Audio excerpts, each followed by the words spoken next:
This is Chantel from PSICORP. I'm here at CES 2023 and I'm standing with Sean from Lumix.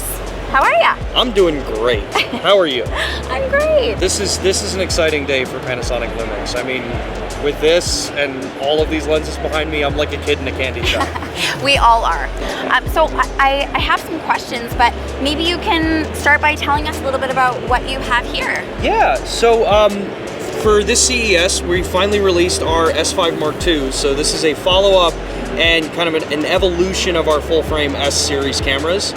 And for anyone that's followed Panasonic Lumix long enough, the number one thing that people have been asking us for is to add phase detect autofocusing to our lineup. Ah, yes, that was going to be one of my questions. Yeah. So now that we've got this new platform, we are just super excited that we've added it. We've got, you know, class-leading features and specs and all that kind of fun stuff. And yeah, the response so far has been just phenomenal from everyone here, everyone online, and yeah, it's just.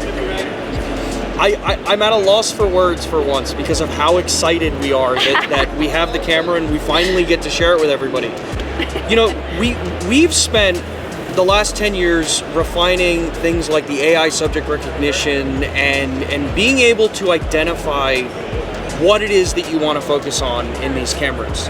Well, we had been working on how do we implement phase detect into this camera, and I know this is a long-winded way why I'm getting there. No, but I love it. the reason is that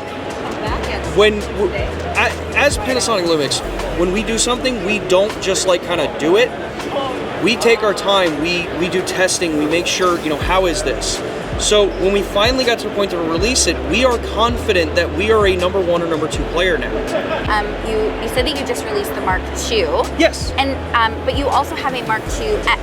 Yes, we do. We have the Mark II X actually over under our glass case. Oh, wonderful. Can you talk about the differences between the two? Yes, I can. Thank you. So, with the Mark II, the basic core specs that we have that are in both of these cameras are things like 6K open gate or full sensor area recording. So, logic we think is if you're buying a camera and it's got a 3x2 sensor in it and you want to record video, you should be able to record using the full thing. Right. So we have that in these cameras, and it does it up to 30 frames per second. Amazing. Then we also have things like 4K 60, 4K 30, Cinema 4K options in it, and this is all in both of the cameras. We have 48 native frame per second, so if you want to do quick slowdowns in 24p, it's native in our cameras. Wow. We have Full HD 120 frames per second that's native in both of these cameras. What the X gets you is a totally blacked out design. From a hardware perspective and from like a feature perspective, that camera adds in things like 800 megabit per second all intra recording. It adds ProRes 422 and 422 HQ for internal and also over USB to SSDs. Oh. It adds the wired and wireless IP streaming, so if you want to go live and broadcast somewhere, you can just USB to your mobile device or Wi-Fi to your mobile device and send it out to YouTube, Facebook, all those platforms. And then, as I mentioned, it also gets USB SSD storage solutions for photo and video use. Oh. And they are the most reliable camera in the imaging industry right now. We rate our cameras to operate unlimited recording up to 104 degrees Fahrenheit. Oh my. The rest of the industry is typically only at about 75, 78-ish. So that means that while we're working in a studio, yeah, sure, your camera may not overheat, but what about if you're a wedding videographer or an event videographer in the summer, like especially like we've had this last year? Right. How long is it going to take before your camera just decides to go, yeah, it's too hot for me, so I'm going to stop? Or I want to take photos and videos with my camera.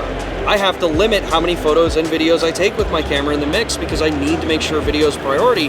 We never have those problems. Oh. And the kicker here is that while this one is $19.99 in the US for the body, that camera, the X model, is only $21.99 for the body. Oh. So it's a $200 difference between these two platforms. Interesting. And the reason we're doing this is we listen to the customers. We listen to photographers and videographers, and specifically photographers out there that are like, look, I want to buy a camera. I'm never going to use things like ProRes or RAW over HDMI or the SSD recording. I have no need for them.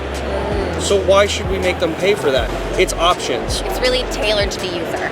Exactly. Yeah, that's amazing. This is really wonderful. Thank you so much for giving us an interview. Yeah, thank you so Really much for interesting. coming by. So nice to meet you. So nice to meet you too. Have a great rest of your day. You too. Thanks.